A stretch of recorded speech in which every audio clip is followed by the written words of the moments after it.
마치 그 침몰하는 배에서 그 서로 뛰어내리려고 하는 그런 모습은 보여서는 안 된다. 오히려 이럴 때는 공동 책임의식을 갖는 당당한 모습을 보일 필요가 있다. 그래서 저는 오히려 뭐 어떤 그 어둡지 않은 수습책보다는 생각에 차라리 이럴 때 발전적 해체를 사실 추구하는 그런 모습도 하나의 방법이다. 그렇게 보는 거죠. 네, 그 박근혜 대통령의 지지율이 5%대 지금 머무고 있지 않습니까? 국정을 계속 꾸려나간다는 게 사실상 힘들다 이렇게 봐야 되겠습니까? 사실 저 지지율 5%가 발표됐을 때 모든 언론들이 그랬죠. 국민들이 마음속에서 탄핵을 했다는 표현을 썼는데 저는 오늘 100만 명이 모인 민심이 현장에서 이제 대통령에 대한 탄핵을 아마 결정하지 않았나 생각이 들어요. 그리고 앞서 이와 가서 조금 더 이야기를 하자고 한다면 지금 현재 그 대통령께서 만약에 내놓는 해법이 이선 우태와 거국중립 내각 야당이 줄곧 이야기했던 그걸 지금 받는다고 하더라도 저는 지금 앞서도 제가 말씀드렸지만 민심이 허락하지 않을 거라고 이야기를 했는데 사실 그렇게 간다고 하더라도 전국 해법이 될 수 없다고 저는 생각합니다. 왜냐하면 지금 거국중립 내각에서 총리가 들어선 분이 사실상 대통령 권한대행의 역할을 할 거라고 보는데 문제는 14개월을 대통령 역할을 하는 셈입니다. 과연 그렇다고 한다면 그 지금 국회가 여야 합의로 해서 뽑아낸 총리지만 과연 국민들이 얼마만큼 동의를 할 것인가. 쉽게 말해서 선출되지 않은 권력이 14개월 동안 대통령의 역할을 한다는 것은 민주주의의 원칙과 상당히 좀 어긋나는 측면이 분명히 있거든요. 그렇기 때문에 제 생각에는 지금 이 탄핵 부분이 아마 지금 자진 하야 부분이 대통령이 받아들이지 않을 때는 결국은 지금 우리 헌법이 규정하고 있지 않습니까? 대통령이 위법 사항을 했을 때는 형사소송은 못하지만 그러나 국민의 대표기관인 국회에서 탄핵소송을 하도록 되어 있기 때문에 네. 그 절차를 밟아 나갈 가능성이 높은데 앞서 우리 허 이사님 말씀으로는 민심의 역풍을 맞을 거라는 말씀도 하시는데 물론 2004년도 노무현 대통령에 대한 탄핵은 상당히 민심의 역풍을 받았죠. 근데 그때 당시는 민심이 대통령 탄핵이 찬성한 것이 아니었거든요. 그건 일방적으로 의회 권력이 몰고 간 측면이 있다고 한다면 네. 이번에는 민심이 앞장서서 지금 이제 대통령이 물러나라는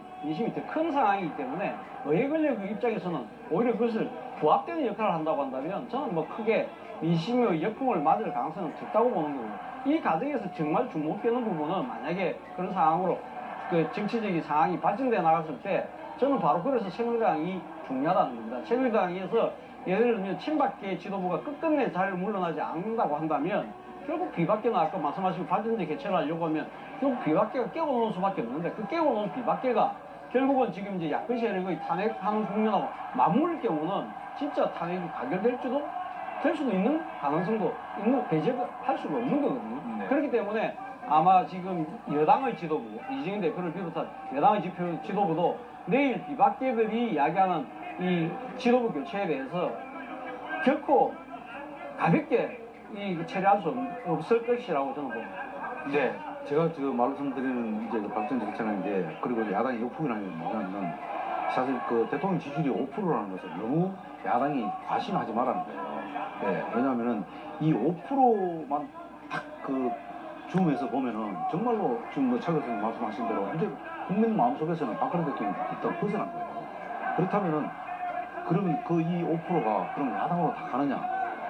그것도 한번 굉장히 생각해봐야 되는데 만약에 야당으로 다 갔다면은 지금 야당의 지지율이라든가 문재인 대표라든가 안철수 대표 같은 경우 지지율이 급속하게 올라가야 됩니다. 그렇지 않습니다. 지금은 그대로 지금 평생을 유지하고 있습니다. 안철수 대표, 문재인 전 대표 전부 평생 20% 내외로 지금 그대로 갔지 않습니까?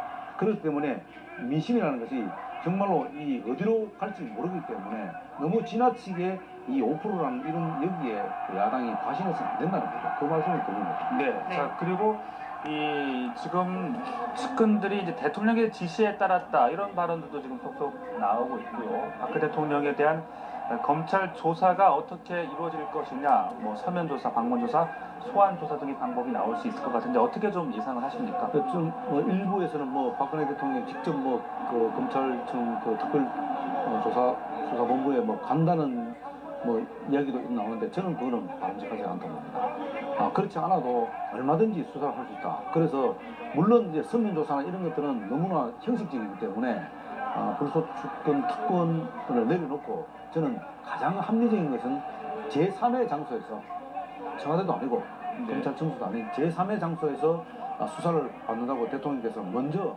얘기를 하고 그 제3의 장소에 수사를 받는다면은 그래도 그런 부분은 국민들이 겸허하게 받아들이지 않겠나. 그래서 대통령이 직접 뭐 현행범도 아닌데 네. 그리고 야당은 어쨌든 중요한 것은 지금 공범과 조사 공범으로 자꾸 몰고 가고 있거든요.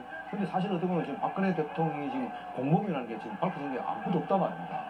예? 그렇기 때문에 그런 부분이 있기 때문에 저는 제3의 장소에서 네. 수사를 받는 것이 바람직하다. 그래야지 국민들이 납득할 만한 수준이 되지 않겠나 그래요. 현직 대통령에 대한 검찰 조사, 글쎄요. 차 교수님은 어떤 수준이 적절하다고 생각하세요? 오늘 모 신문 일면 토업으로 거의 검찰이 지금 박근혜 대통령을 검찰 청사로 소환하겠다는 의지를 밝혔다고 지금 나왔지 않습니까? 저는 그 기사 보면서 떠오른 생각은 검찰 일종의 수사 기법일 수도 있겠다. 그러니까 대통령을 지금 수사해야 될 상황에서 대통령의 그 검찰 소환을 이야기함으로써 일종의 이 길을 조금 대통령이 갖고 있는 그 시기가 갖고 있는 그 기에 눌리지 않겠다는 그러한 아마 의지를 표명할 수 있다는 생각도 들었지만 또 한편으로는 검찰 입장에서는 이제 조직의 명운이 걸려 있는 거 아닙니까?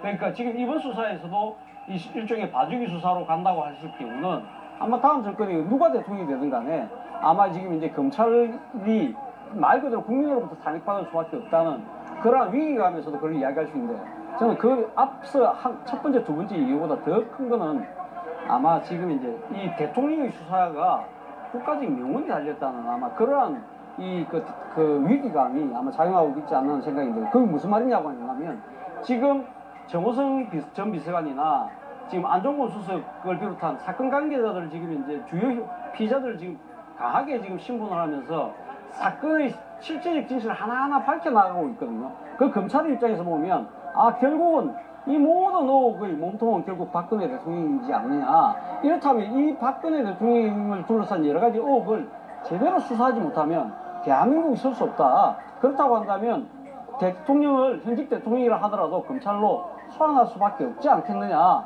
그런 나름대로의 검찰 스스로는 그런 수사에 대한 의지나 결기를 가져나가고 있지 않나 하는 생각입니다. 네. 그 부분에 조금 이의를 좀 제기하고 싶은데요. 정말로 그 검찰이 정말 대통령을 검찰청사로 소환하겠다 이래 했다면 좀 잘못됐다 생각합니다. 왜냐하면은 그 이전에 이 우병우 전 수석 수사를 철저히 할 필요가 있다. 우병우 그 수석의 수사 과정에서 뭐 언론 보도를 보십니다. 사진 한 장 보셨죠? 네네. 그런 상황을 지금 연출하고 있는데 어떻게 우병우 전 수석을 제대로 수사를 하고 있겠습니까? 그리고 한참 시간이 지나서 압수수색하고 다 증거 인멸한 후에다 다 하고 그리고 그 핸드폰까지도 압수해가고 보니까 핸드폰에 아무것도 내용이 없다지 않습니까? 이런 상태에서 마치 검찰이 이런 우병우 수사를 제대로 못하면서 마치 이 대통령을 마치 최순실 씨 공범으로 몰고 가는 이런 모습은 바람직하지 않다. 제대로 수사를 한 후에 네. 최후 수단으로 대통령을 참고인 조사를 한다든가 이렇게 해서 대통령을 제3의 장소에서 만나서 보강 수사를 한다든가 이렇게 해야지 처음부터 마치 대통령만 수사하면 모든 게 다 끝난다. 이런 식으로 몰고 가면 검찰은 이게 지금 그동안 검찰의 어떤 수사의 어떤 독립성이나 검찰의 그 다음에 객관성 이런 것들이 그동안 제대로 해왔느냐 하는 부분을 마치 대통령을 수사함으로써 그것을 다 덮으려 하는 그런 인상을 줄 수밖에 없습니다. 그렇기 때문에 그 부분은 잘못됐다. 그렇습니다. 네, 대통령에 네네. 대한 조사 방법까지 짚어봤습니다. 네, 자 지금 이 시간에 내동 사거리의 모습 보고 계셨는데요. 네. 네, 지금 많은 지금 밤 10시를 향해 가고 있습니다만은 아직